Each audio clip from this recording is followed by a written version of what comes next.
G'day guys, so my time is coming to an end on server 650, where as a lone survivor I had to play the game a lot differently than what you would when you're in a tribe. As you can see, the boat has been levelled to foundation, and that's about the 5th or 6th time this has happened. And this is inevitable. If you have a structure that can be found and or recognised, it will be destroyed, since you don't have the manpower nor the time to maintain defences that are capable of holding back rocket launchers. It's just not going to happen. So that brings me to the subject of this video.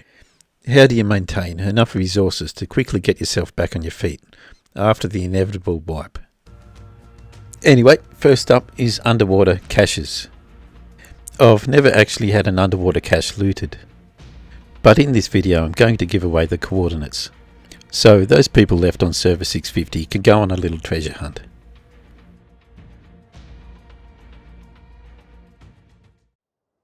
So this is the location of my main smithy, placed here mainly out of convenience rather than security. So it was just at the mouth of the cove on the North Tropical Island. It's just a small underwater pillbox with a window access. I refer to all 1x1 buildings as pillboxes.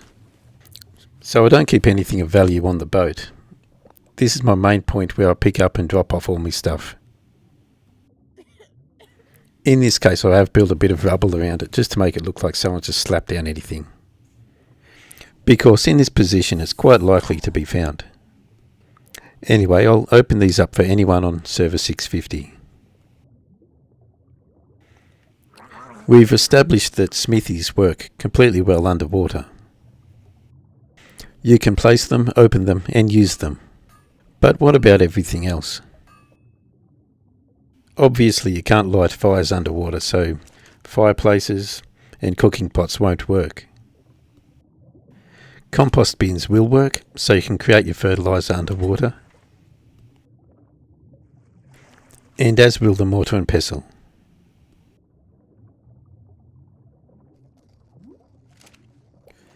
Preserving bins will also work.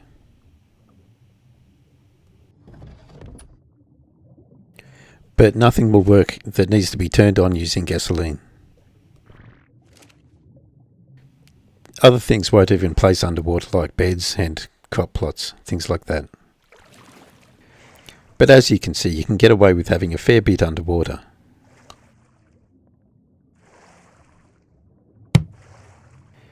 To plant an underwater cache, I look for an underwater structure and plant it within the shadow of it, such as this large rock, making sure you can actually find your way back to it.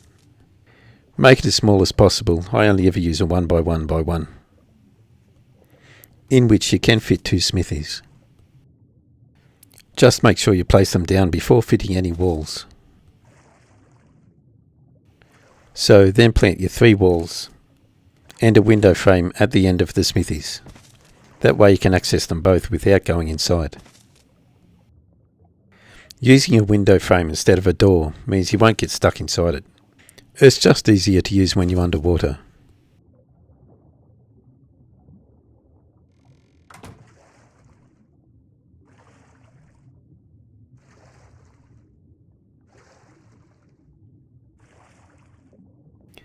Okay, next underwater cache on server 650.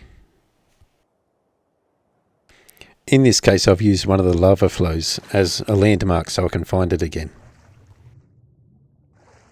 Here I've used angled ceiling and walls to keep its profile as small as possible.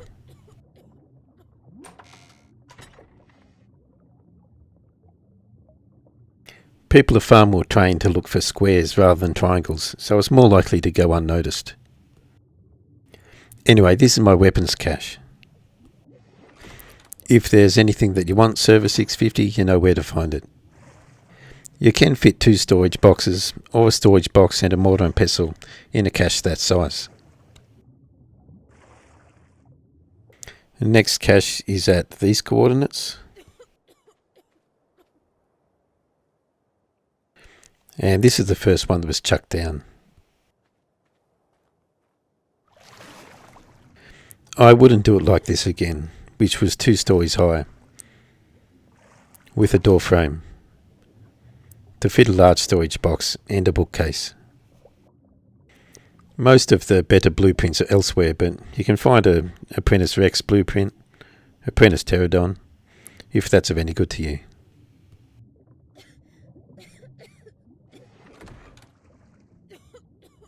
Right next to it's a large storage box holding some useful tools.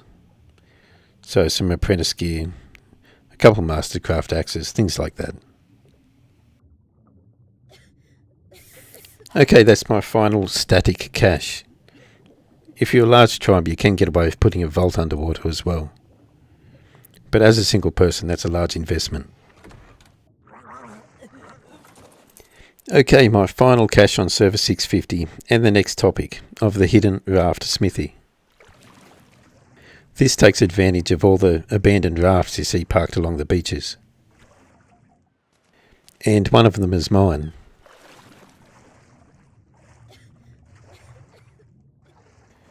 But this one holds my mobile smithy. So what looks like an abandoned raft and attracts no attention.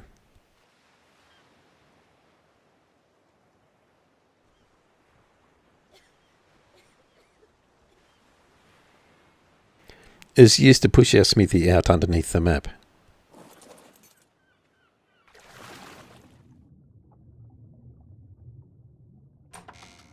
Yes, you can just push the front of your boat into a rock, but that means there's something up. Doing it like this completely hides everything, and can be used anywhere. So how was that done? Now, for some reason you can't align a foundation centre by grabbing the rudder anymore. That doesn't work, but it doesn't matter for this build. Just slap a foundation about centre. Drive a pillar down the centre. About 5 deep. And then snap another 4 foundations next to that. That should give you the level that you need.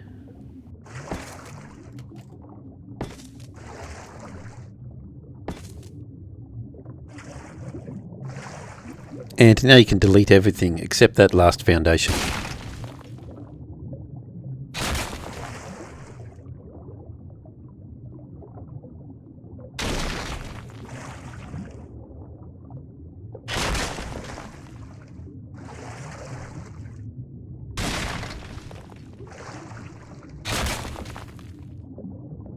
And it'll remain hanging underwater.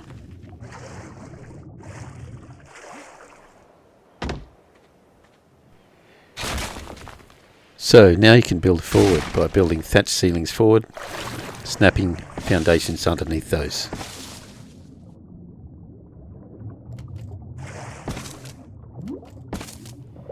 Two further forward is about as far as you can go.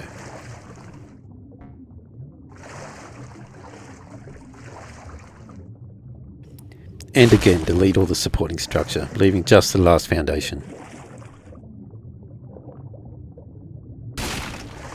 And onto or off that foundation you can build your structure. As before we've seen, we can use smithies, preserving bins, compost bins, mortar and pestles. You can do anything you want and hide it underneath the map.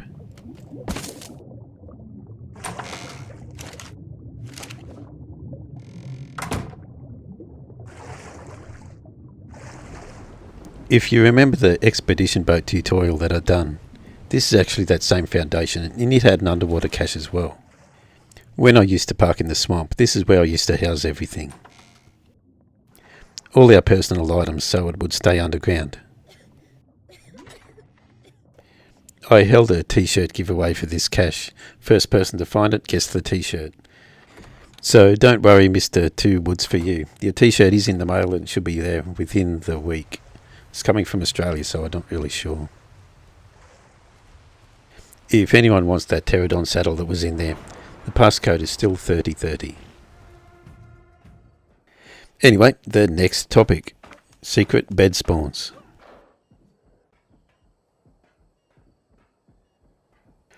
I'll just teleport to my centre of the map bed.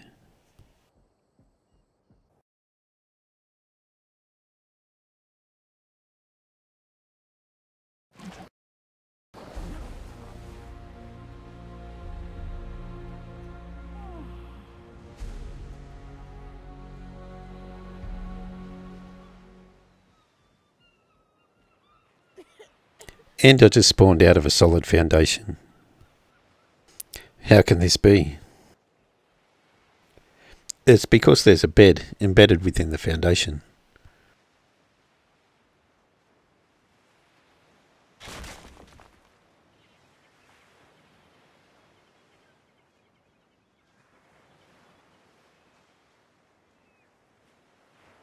But now you're thinking, well, what good's that? Now I'm naked. What am I going to do?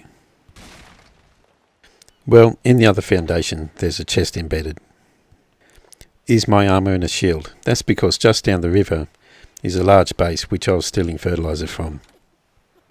Let's have a look and see how that's done. Start by placing two foundations next to each other. Put a pillar in one and a foundation next to this to step it down one level. We need to preserve the original foundation while stepping another one down 3 levels.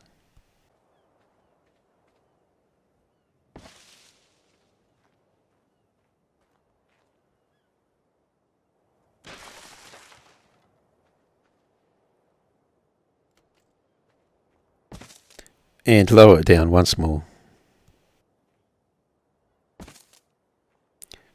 You can do the lowest one in stone.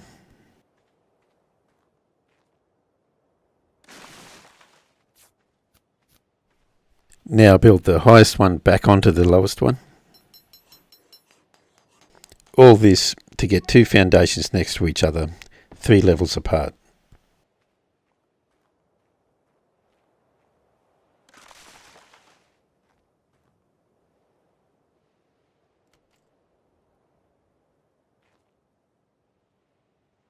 And now you can place your bed down, making sure it's in the centre, or at least good enough. Now you can snap a foundation onto that higher foundation over the top of the lower one, and that bed will remain embedded within the foundation. To add a chest, just drop it down next to the foundation. And plant another foundation on top of that. It's as simple as that.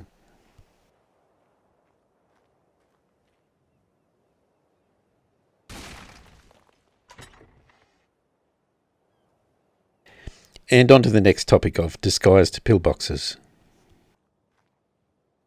And this is the act of disguising a metal structure as an insignificant stone pillbox. So let's make one. First you'll need to drop your foundation 1 level, preserving the top one. With the lower foundation being metal.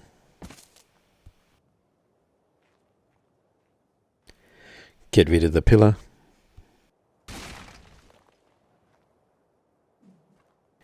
And before you do any more, you want to paint the foundation a slate coloured.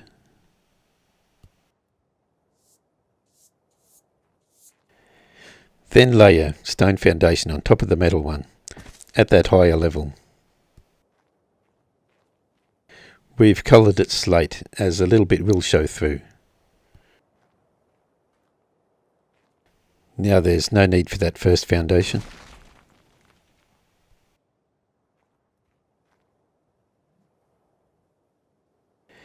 Lay 4 stone fence foundations around the edge of that foundation.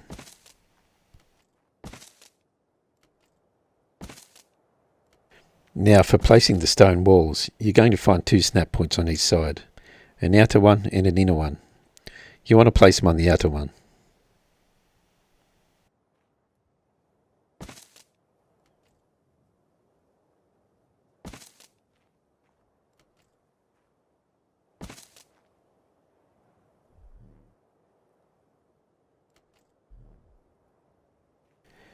And a door frame at the front. The sequence that all this is being done in is vitally important, to avoid gaps or metal showing through. Now place a metal ceiling on top of the stone walls. Place a ladder to access the roof, and now we're going to place more stone fence foundations around the edge.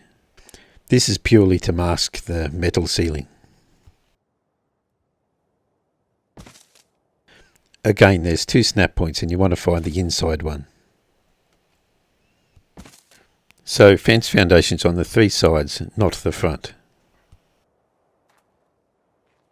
You'll see a bit of ceiling still showing through, but we'll fix that later.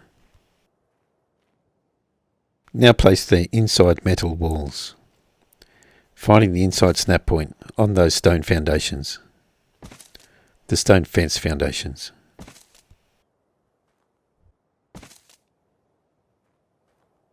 And now it's time to place the stone roof. So again, you're going to find 2 snap points. We want it snapped onto that metal wall at the back. You'll know it's there since it'll overhang the front slightly. Because it's on a different snap point to the metal ceiling, they'll both stay there.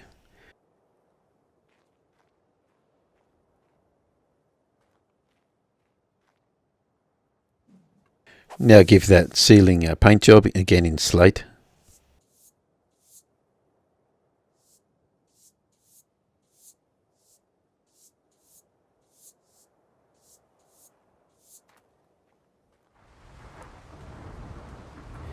Now by adding that stone ceiling, we've created another snap point at the back that we can use with another stone fence foundation to stop that metal ceiling from showing through at the back. As I said, the sequence of laying these pieces down is vitally important. Now you just need to add the doors. Metal on metal and stone on stone.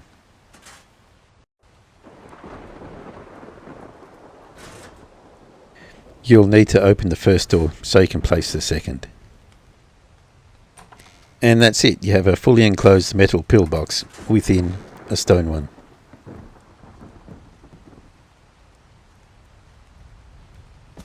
Now it doesn't matter if any of those stone pieces are blown up. These metal pieces will still hold firm. If you were to do this in all metal, you'd end up with double metal walls. In fact, you can place 3 metal walls if you build off ceilings at the side as well. Anyway guys, how about we give our pillboxes a camouflage paint job? There's really only 4 colours that you need to be concerned with. That's from left to right: black, mud, forest, olive, and the standard foundations as shown on the right, in both stone and metal. And here's a quick look at the recipes required.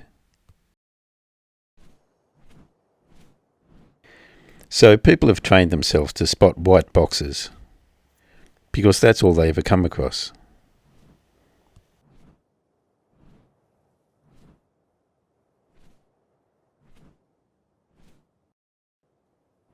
So one pillbox on the right is painted with the forest, and the one on the left is standard, with the forest blending in much better.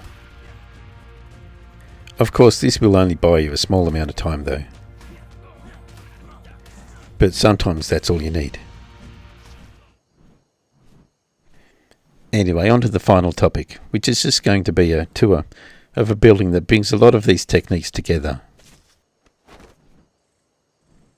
So this is my armoured storage. Given a paint job in olive, forest and mud, although the plants do give it away.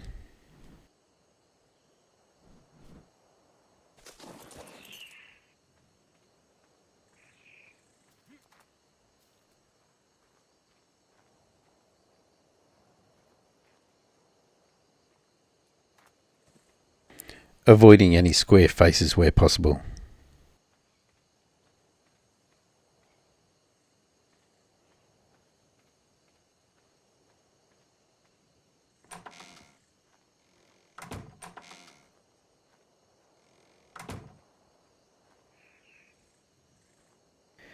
Inside I've used 10 storage compartments on the bottom floor, which makes it really difficult to raid. You have to break down every wall to raid everything.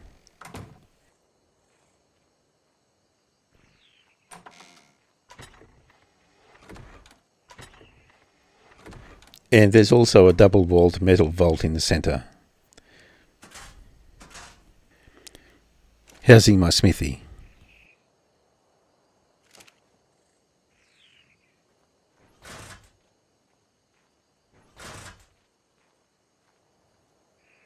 So yes, it does have double ceilings and double foundation as well.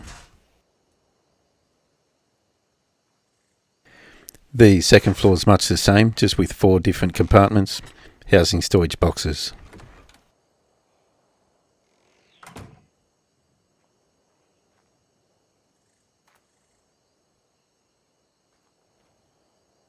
Now, the reason for the step in the entryway is because that's where the secret bed is housed.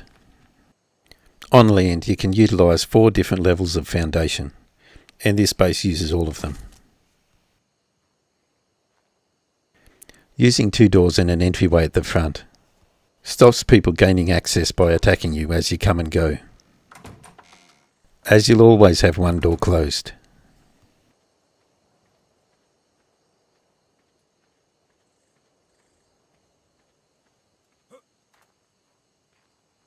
And of course all the plants are armoured behind hatch frames.